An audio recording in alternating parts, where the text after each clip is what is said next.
दूसरा तीमुथियुस 2 उसकी 20 से 22 आयत।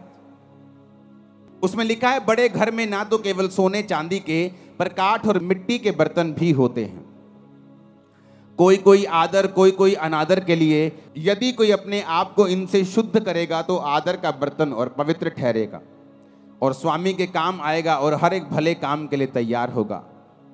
जवानी की अभिलाषाओं से भाग और जो शुद्ध मन से प्रभु का नाम लेते हैं उनके साथ धर्म, विश्वास, प्रेम और मेल मिलाप का पीछा कर।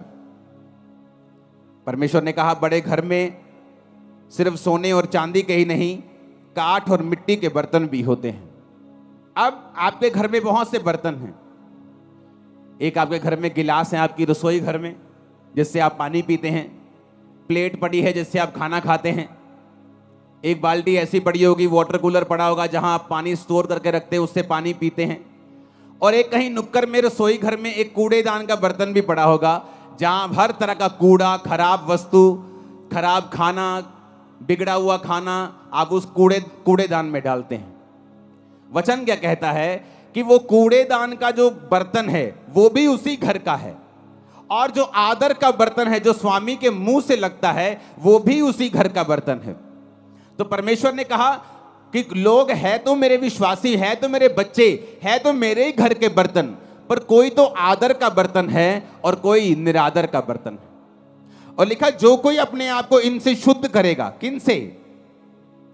व्यभिचार से, पाप से, शरीर के कामों से, निंदा से, चुगली से, विश्वासघात, माता पिता की आज्ञाओं को ना मानना, ढीठ, घमंडी, लड़ने वाले, गालियां निकालने वाले। परमेश्वर ने कहा, अगर तुम इन चीजों से अपने आप को शुद्ध नहीं करोगे तो तुम अनादर के बर्तन ठहरोगे, और अगर तुम अपने आप को इन चीजों से शुद्ध करोगे तो आदर के बर्तन ठहरोगे। अगर तुम आदर के बर्तन ठहरोगे तो स्वामी के काम आओगे। अगर तुम स्वामी के काम आओगे, उसके मुंह से लगाए जाओगे, तुम्हारी आशीषें अलग होंगी। तुम्हारी आशीषें दूसरों के जैसी नहीं होंगी, क्योंकि तुम आदर के बर्तन हो। लिखा है, क्योंकि मनुष्य स्वार्थी, लोभी, डींगे मारने वाला, अभिमानी, निंदक, जिसे अपना ही स्वार्थ है, जो हर काम अपने ही फायदे के लिए करता है, लोभी है, लालची है, हर चीज को बेचना आता है उसे, डींग मार। वो चर्च में गए थे, अच्छा ठीक नहीं हुए, आ जाओ मेरी चर्च में। डींगे मारनी। खुदावंद का आत्मा यहां आपको हील करता है, मैं नहीं। आप गवाह होंगे, और आप गवाह हैं, लंगड़े चलाए जाते हैं और कोढ़ी शुद्ध किए जाते हैं। लेकिन आपने कभी ऐसा नहीं सुना होगा कि अगर चंगाई चाहिए तो सिर्फ मेरी चर्च में आओ। यह निशानी है कि वो पास तक गिर चुका है और वचन में नहीं। अभिमानी, निंदक, माता पिता की आज्ञा टालने वाला, कृतज्ञ यानी विश्वास, थैंक्स गिविंग ना करना, ऐसे दो तरह के लोग होते हैं। प्रभु के सामने कृतज्ञ, लोगों के सामने कृतज्ञ। प्रभु जो मर्जी कर दे उसका थैंक्स नहीं करते, अगली डिमांड, उसके अगली डिमांड। जो प्रभु ने पीछे किया उसका कोई थैंक्स नहीं, अगली डिमांड, उससे अगली, उससे अगली, उनको कृतज्ञ बोलते हैं। और ऐसे लोग भी होते हैं, आप अगर उनके लिए कुछ करेंगे, बोलेगे ले मैं तो इनका वर्कर हूं, ये तो इनका फर्ज बनता था करना। मैंने लाइफ में वर्कर देखे 30-30 साल से काम करते हुए, सेम सैलरी, धीरे धीरे सैलरी बढ़ रही है कछुए की चाल से, और कोई हेल्प नहीं की। मैंने देखे हैं वर्कर लोगों के घरों में काम करते, लोगों की जिंदगियों में काम करते हुए। तो उसने कहा, जब तुम्हारी हेल्प हो, जब तुम्हें कुछ मिले तो उसका थैंक्स करो, वो इंसान हो या परमेश्वर। अपवित्र, दया रहित, क्षमा रहित, दोष लगाने वाला, असंयमी, कठोर, भले के बैरी, विश्वासघाती, ढीठ, घमंडी, प्रभु के नहीं सुख विलास के चाहने वाले, भक्ति का भेष धरेंगे पर शक्ति को ना मानेंगे, ऐसों से परे रहना। परमेश्वर ने कहा, यदि तुम अपने आप को इनसे शुद्ध करोगे तो आदर के बर्तन ठहरोगे। पौलुस को देखो, कई बार हम दुखों से निराश हो जाते हैं कि परमेश्वर ये दुख क्यों आया, ये दुख क्यों है। 2004, 5, 2006, 2007, 8, 9 तक, 10 तक मैं हमेशा परमेश्वर के सामने कंप्लेंट ही करता रहता था, खुदावन ये मेरी लाइफ में प्रॉब्लम क्यों नहीं जा रही, सेवा में आने के बाद भी ये दिक्कत क्यों नहीं खत्म हो रही, ये मेरी लाइफ से क्यों नहीं जा रहा, ये संघर्ष खत्म क्यों नहीं हो रहा। आज हम पौलुस की पत्रियों को पढ़ते हैं। अगर हम पौलुस की पत्रियों को पढ़ते हैं, उन 13-12 जितनी भी 13 पत्रियां हैं, तो पौलुस की पत्रियों को पढ़ते पढ़ते हमें यह समझ आती है कि पौलुस ने अपनी 13 पत्रियों में एक ही बात की है, तुम्हारे कैरेक्टर को किस तरह से मजबूत रखना है, क्योंकि शैतान तुम्हारे कैरेक्टर को खत्म करके ही तुम्हारी लाइफ में काम करता है।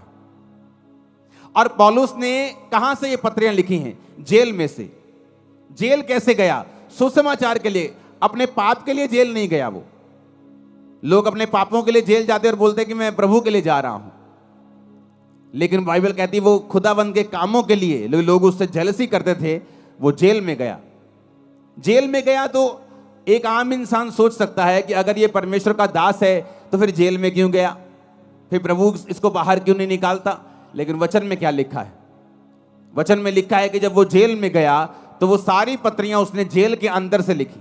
प्रभु को मालूम था पतरस की इतनी पत्रियां क्यों नहीं, क्यों मैं बताता हूं, क्योंकि पतरस बाहर से विकाई में था और हर टाइम बिजी रहता था, कभी वहां कभी वहां कभी वहां मीटिंग है, कभी वो विश्वासियों के पास, कभी उस कलीसिया के पास। उसकी केवल 2 पत्रियां बाइबल में है, पहला पतरस और दूसरा पतरस।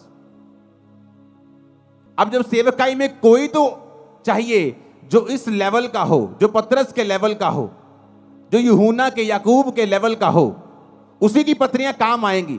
छोटे लेवल का कोई लिखेगा तो उसकी पत्रियों में वो बात नहीं होगी, वो पवित्र आत्मा की भरपूरी नहीं होगी। तो परमेश्वर जानता है कि पौलुस एक ऐसा जन है जो उस लेवल का प्रेरित है। और वचन क्या कहता है? वो जेल में गया और उसने पत्रियां को लिखा। परमेश्वर का उसको जेल में डालने का रीजन ये था कि आने वाले समय में इतनी सेवकाई का असर पतरस का नहीं हुआ जितना पौलुस का हुआ। आज हम किसकी पत्रियों को पढ़ के अपने कैरेक्टर को सही रखते हैं? पौलुस की पत्रियों को पढ़ के, हाँ या ना? पौलुस की पत्रियां पढ़ते हैं। आप तीमुथियुस पढ़ो, जहां उसने लिखा है अपने स्पिरिचुअल सन को, उसने कहा मैं अपने आत्मिक पुत्र तीमुथियुस को लिखता हूं, ये करना है, ये करना है, ये करना है। दूसरा तीमुथियुस कैरेक्टर के बारे में, कुलस्सियों कैरेक्टर के बारे में, थिस्सलुनीकियों कैरेक्टर के बारे में, तीतुस की पत्री, फिलेमोन की पत्री। अगर आप इन पत्रियों को पढ़ेंगे आपको कैरेक्टर नजर आएगा कि पौलुस ने कैरेक्टर के विषय में बहुत सी बातें की हैं। हालेलुया। लेकिन कैसे की? बाइबल कहती है हर एक चीज मिलकर भलाई को पैदा करती है जो प्रभु यीशु से प्यार करते हैं। उसने अपने आप को पवित्र रखा, फास्टिंग में रखा, प्रेयर में रखा और जेल से पत्रियां लिखी जो आज तक हम पढ़ के आशीष पा रहे हैं। अपने हाथों को उठाओ, बोलो हर एक दुख के लिए जो खुदा की मर्जी से आया, मैं खुदा का थैंक्स करता हूं। ऊंची आवाज में बात करो, थैंक्स करो ऊंची आवाज में। और पिता मैं विश्वास करता हूं कि आप कुछ बड़ा करेंगे उन्हीं दुखों के बीच से, यीशु के नाम में।